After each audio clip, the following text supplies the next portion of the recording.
The Sadhu Akbar came to the throne when he was only 13 years old. In the years that followed, he built on of the greatest empire of his time. He lived in unimaginable splendor. He was surrounded by courtiers who agreed with every word he said, who flattered him and treated him as if he were a god. Perhaps it was not surprising that Emperor Akbar was sometimes arrogant and behaved as if the whole world belonged to him.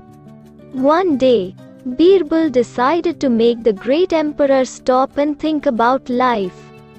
That evening, as the emperor was going towards his palace, he noticed a sadhu lying in the center of his garden. He could not believe his eyes. A strange sadhu, in ragged clothes, right in the middle of the palace garden. The gods would have to be punished for this, thought the emperor furiously as he walked over to that sadhu and prodded him with the tip of his embroidered slipper. "Here, fellow," he cried. "What are you doing here? Get up and go away at once." That sadhu opened his eyes. Then he sat up slowly. "Huzur," he said in a sleepy voice, "is this your garden?" "Then, yes," cried the emperor. "This garden, those rose bushes, the fountain beyond that, the courtyard, the palace, this fort, this empire, it all belongs to me." Slowly that sadhu stood up. "And the river, Huzur, and the city, and this country, yes, yes, it's all mine," said the emperor. "Now get out." "Ah," said the sadhu, "and before you, Huzur, who did the garden and fort and city belong to then?" "My father, of course," said the emperor, in spite of his irritation. He was beginning to get interested in the sadhu's questions. He loved philosophical discussions, and he could tell, from his manner of speaking, that the sadhu was a learned man. "And who was here before him?" the sadhu asked quietly. "His father, my father's father, as you know."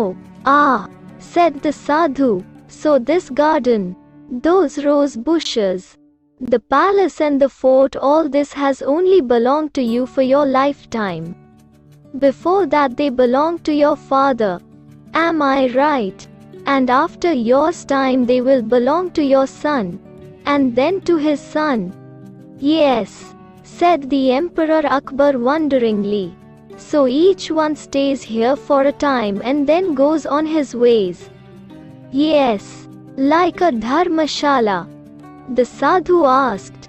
"No one owns a dharmashala, or the shade of a tree on the side of a road. We stop and rest for a while and then go on. And someone has always been there before us, and someone will always come after we have gone. Is that not so?" "It is," Emperor Akbar quietly. "So your garden, your palace, your fort, your empire, these are only places you will stay in for a time, for the span of your lifetime.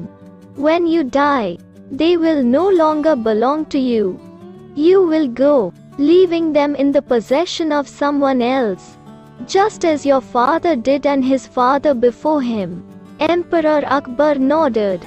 "The whole world is a dharmashala," he said slowly, thinking very hard, "in which we mortals rest a while.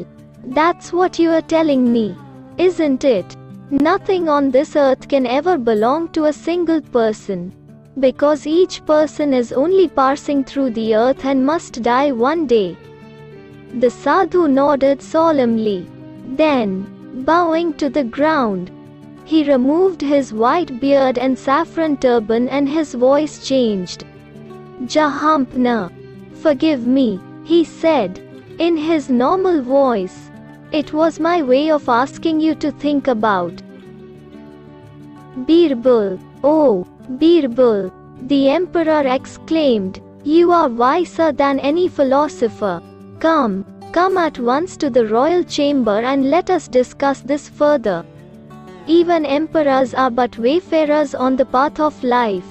It is clear, quote,